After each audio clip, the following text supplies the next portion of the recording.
François Dubuisson, on va le voir dans ce sujet d'Antoine Delpierre. Une solution à deux États, on en est loin, très loin même. Oui, ça, on n'a jamais eu une situation aussi catastrophique avec à la fois la guerre et le génocide en cours à Gaza et la mainmise pratiquement totale d'Israël sur les territoires palestiniens en Cisjordanie et à Jérusalem-Est. Donc c'est en cela que, à ce stade-ci, la reconnaissance, c'est surtout quelque chose de symbolique, mais qui n'a de sens que si on s'attelle sérieusement au principal obstacle à toute solution, qui est la persistance de l'occupation et de la colonisation.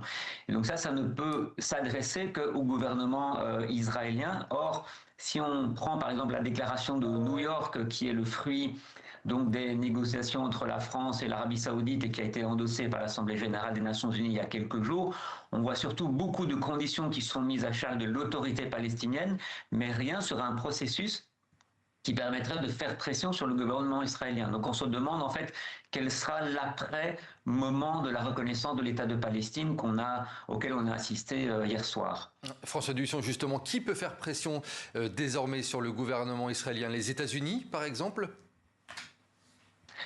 Alors évidemment, l'acteur clé serait les États-Unis, mais on comprend bien qu'avec l'administration Trump, il y a peu d'espoir à nourrir pendant la durée de son mandat.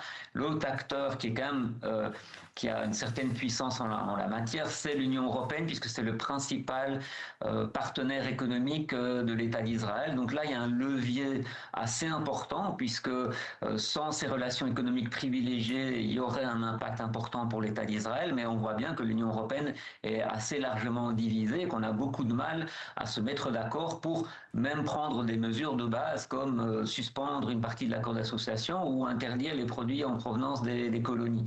Donc pour le moment, il faut essayer d'agir au sein de l'Union européenne pour faire un tant soit peu bouger cette institution et essayer de faire en sorte que des États comme l'Allemagne changent de position, puisque certaines décisions doivent être adoptées à la majorité qualifiée, ce qui suppose que l'Allemagne se joigne aux États qui sont prêts à adopter un certain nombre de sanctions.